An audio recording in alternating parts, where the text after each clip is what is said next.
श्री स्वामी समर्थ. सर्वांचे माझ्या मराठी यूट्यूब चॅनलमध्ये म्हणजे शंकर महाराजांचा आशीर्वाद या चॅनलमध्ये मनापासून स्वागत आहे. स्वामींच्या कृपेने तुमच्या सर्व चांगल्या इच्छा पूर्ण हो. मैत्रिणींनो, प्रत्येकाच्या घरामध्ये देवघर असते आणि प्रत्येकाच्या मनामध्ये देव असतो. तर तुम्हाला हे माहिती आहे का की देवासमोर रडल्याने काय होते? तर देवासमोर रडल्याने नक्की काय होते याची माहिती आज आपण पाहणार आहोत. बघा, तुम्ही माझ्या चॅनलवर अजूनही नवीन असाल, चॅनलला सबस्क्राईब केलेलं नसेल तर चॅनलला सबस्क्राईब करा. या जास्त वेळ न घालवता व्हिडिओला सुरुवात करूया. बघा, देवापुढे रडण्याने नक्की काय होते याबाबत तुम्हाला काही माहीत आहे का? असेल तर मला कमेंटमध्ये नक्की सांगा. फार कमी लोकांना हा अनुभव आलेला असतो की देवापुढे गेल्यानंतर त्यांचे डोळे ॲटोमॅटिक पाणवतात. आपोआपच त्यांच्या डोळ्यातून पाणी वाहू लागते. त्यांना हुंदके येतात, लोक रडतात, देवापुढे नतमस्तक होतात. अशी परिस्थिती तेव्हा येते जेव्हा संपूर्ण जग मोहमाया आहे हे आपल्याला समजतं आणि आपण ज्यांना आपलं जवळचं समजत असतो ते आपल्याला प्राणाहून आपण त्यांच्यावर प्रेम केलेलं असतं. अशी रक्ताची माणसं आपल्याशी वाईट वागतात, आपल्याला धोका देतात. यावेळेस आपल्याला या भावना देवापुढे गेल्यानंतर ॲटोमॅटिक येतात. तर मैत्रिणींनो, असं तर प्रत्येकाच्या आयुष्यात झालेलंच असणार आहे. म्हणजे काय होतं, आपण एखाद्यासाठी जीव ओवाळून टाकतो, मनापासून त्या व्यक्तींची चांगली काळजी घेतो, त्यांना मनातल्या सर्व गोष्टी सांगतो आणि त्यांच्या प्रत्येक चांगल्या वाईट गोष्टींचा आपण विचार करतो. पण आपल्याला ती लोक अचानकच दूर लोटतात आणि आपला द्वेष करतात, आपला विश्वासघात करतात. तेव्हा आपल्या लक्षात येतं की ज्यांच्यासाठी आपण हे जीवन खर्ची केलं होतं, जो वेळ वाया घालवला होता, ज्यांच्या सुखासाठी आपण झटलो, ते आपले कधी नव्हतेच.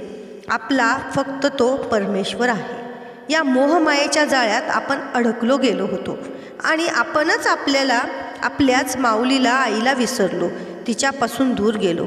जेव्हा एखादी व्यक्ती देवासमोर रडते तेव्हा ती म्हणते की हे देवा, तुझ्याशिवाय मला कोणीच नाही. ज्या देवावर तुमची श्रद्धा आहे त्या देवापुढे नतमस्तक होऊन जेव्हा तुम्ही रडता तेव्हा तुमच्या तोंडून बाहेर पडणारा प्रत्येक शब्द हा खरा असतो.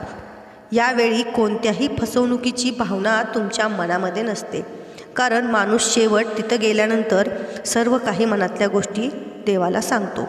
कारण हे शब्द थेट जे आहे ते तुमच्या हृदयातून बाहेर पडलेले असतात. ज्या व्यक्तीला या सगळ्याचा अनुभव येतो तोच व्यक्ती समोरच्या देवतेशी एकरूप होतो आणि त्या व्यक्तीला वाटतं की साक्षात देव आपल्याकडे आपल्याच आईच्या रूपाने पाहत आहे. त्या व्यक्तीला असं वाटतं की देव त्याला म्हणत आहे की बाळा, रडू नकोस, तू माझाच आहेस, तू जे काही भोगत आहेस ते सर्व सहन कर. ही सर्व मोहमाया आहे, ही संपूर्ण दुनिया खोट्याची आहे हे तुला समजलेले आहे, परंतु तू माझा आहेस, त्यामुळे तू अजिबात काळजी करू नकोस. तुझ्या मनामध्ये काही वाईट विचार सुरू असतील तर तू वाईट विचार करणं बंद कर. मैत्रिणींनो, ही जाणीव फार कमी लोकांना होते आणि ज्यांना होते ते खरोखरच नशीबवान असतात, कारण ते देवाशी एकरूप झालेले असतात आणि यावेळेस त्यांच्या ज्या भावना असतात त्या 100% खऱ्या असतात. तर एखाद्या व्यक्तीला हा जो अनुभव आलेला आहे आणि हा अनुभव येतो आणि ज्यावेळी ती व्यक्ती आपलं मागणं देवाकडे मागते त्यावेळी त्या व्यक्तीची मागणी लगेच पूर्ण होते, कारण ही आपण मनापासून समर्पण भावनेने मागितलेले असते.